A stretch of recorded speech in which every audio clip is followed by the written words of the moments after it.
Republicans are a lot of things, but stupid is not one of them. Trump and his allies are deeply, and if I may say justifiably, worried that they might actually be held accountable for what they've done to America, for their corrupted agenda that didn't even attempt to lower costs, but just made everything more expensive, for their cutting of cancer research and food testing and healthcare for 15 million people just so they could hand billionaires ridiculous amounts of money in the form of tax cuts. They are worried that they're going to be held accountable for giving an untested, unaccountable law enforcement arm of Homeland Security a bigger budget than the Marines to terrorize our citizens in the streets. They are concerned that people might actually care if they can no longer get their medications or send their kids to public school or afford to care for their aging parents. So what are they doing about it? Are they going to change their policies? Are they going to adjust their plans to better serve the people?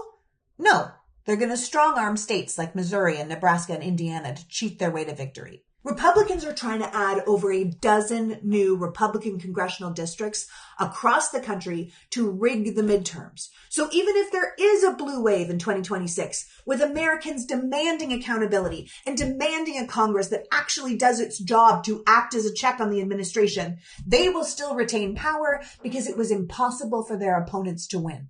We can't have that. That's insane.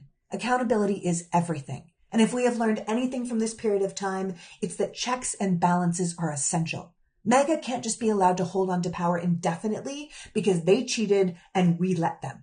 So here's what we're going to do. Maryland is one of the few states where Democratic elected officials can level the playing field, where they can offset Republican gerrymandering so we don't lose power completely.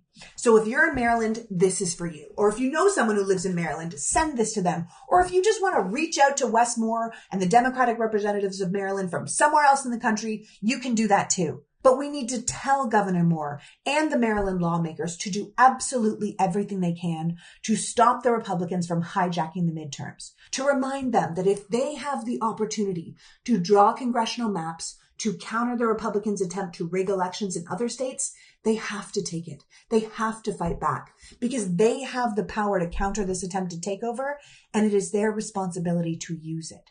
I understand that two wrongs don't make a right. But in this case, if we don't fight fire with fire, we might never have the opportunity to make things right again. So, to reach out to the Maryland representatives, text Maryland to 63033 or click the link in my bio and send a letter to these leaders. Tell them that Republicans can't be allowed to just lock in control before voting even begins. We simply can't make it that easy for them. So click the link, write the letter, and demand the change you want to see. We can do this. We can fight back.